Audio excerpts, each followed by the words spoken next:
Assalomu alaykum, hurmatli talabalar.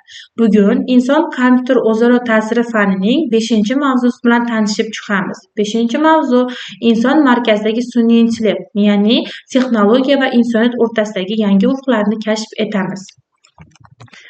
Mavzuyimizning nazariy qismi bilan tanishadigan bo'lsak, inson markazidagi sun'iy intellekt, ya'ni Human Centered AI bu texnologiyani inson manfaatlari, axloqiy me'yorlari va ijtimoiy qadriyatlarga mos ravishda yaratish va qo'llashga qaratilgan yondashuvdir. Ushbu konsepsiyada sun'iy intellekt tizimlari insonning qaror qabul qilish jarayonini qo'llab-quvvatlash, unga yordam berish, hayotni yengillashtirishga xizmat qilishi kerakligini ta'kidlanadi. Shuningdek, inson markazidagi sun'iy intellektda shaffoflik, adolat, ishonchlilik, mas'uliyat va xavfsizlik kabi tamoyillarga alohida e'tibor qaratiladi. Ushbu yondashuv nafaqat texnologik samaradorlikni, balki foydalanuvchilar uchun ijtimoiy ishonchni ham ta'minlashga xizmat qiladi. Sun'iy intellekt texnologiyalari inson hayotining barcha sohalariga chuqur kirib kelmoqda. Masalan, ta'lim, tibbiyot, transport, ishlab chiqarish va xizmat ko'rsatish. Ammo texnologiyalar qanchalik kuchli bo'lmasin, ularning asosiy maqsadi inson manfaatlariga xizmat qilishi zarur. Shu sababli zamonaviy yondashuvlardan biri sifatida inson markazidagi sun'iy intellekt konsepsiyasi shakllanmoqda. Inson markazidagi sun'iy intellekt tushunchasi o'zi nima? Inson markazidagi sun'iy intellekt bu sun'iy intellekt tizimlari inson ehtiyojlari, qadriyatlari, huquqlari va xavfsizlikni ustuvor qo'ygan holda yaratiladigan yondashuvdir. Bunda asosiy e'tibor faqat algoritmlarning aniqligi yoki samaradorligi emas, balki inson omiliga qaratiladi.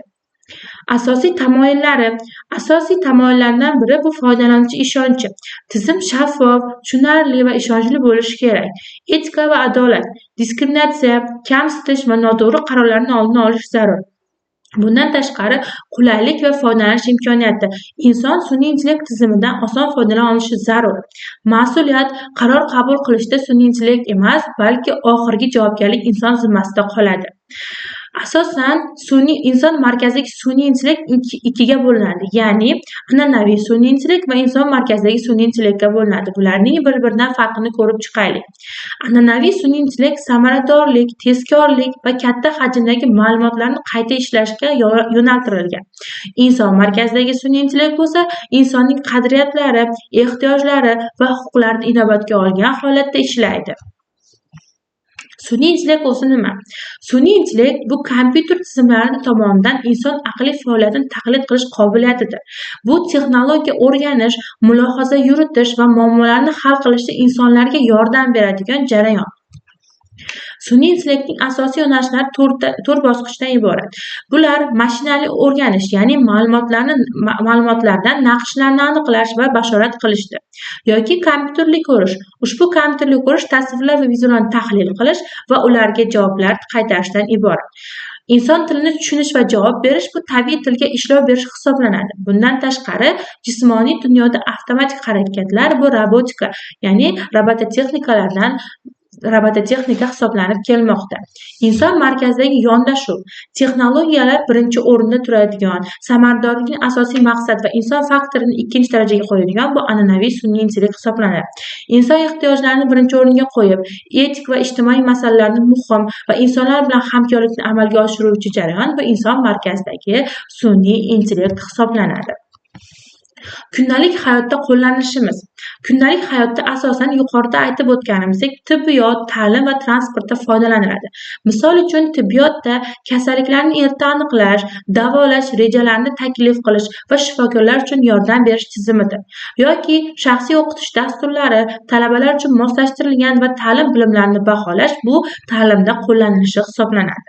Xavfsiz avtoulovlar, yo'l harakatlarini optimallashtirish va transport tizimlarini boshqarish bu transportda sun'iy intellekt va inson-kompyuter bog'liqligini qo'llanishga misol bo'la oladi. Sun'iy intellektning afzalliklari: samaradorlikni oshirish, ya'ni takrorlanuvchi vazifalarni avtomatlashtirish orqali vaqt va resurslarni tejash yoki aniqlik va tezlik, inson xatolarini kamaytirish va tez qaror qabul qilish imkoniyati yoki insonlar uchun qiyin bo'lgan hajmdagi ma'lumotlarni qayta ishlash, bu katta ma'lumotlarni tahlil qilishning afzalliklaridan biri hisoblanadi. Muammolar va xavflar.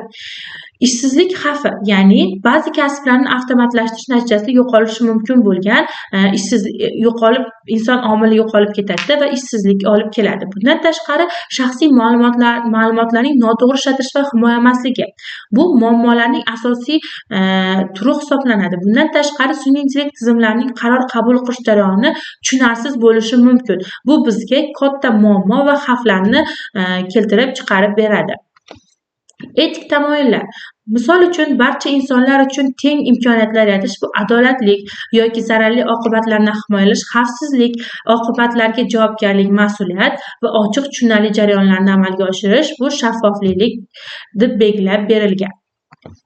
Kelajak istiqbollari. 2025-30 yilga kelib sun'iy intellekt yordamchilari kundalik hayotning ajralmas qismi bo'lib qoladi.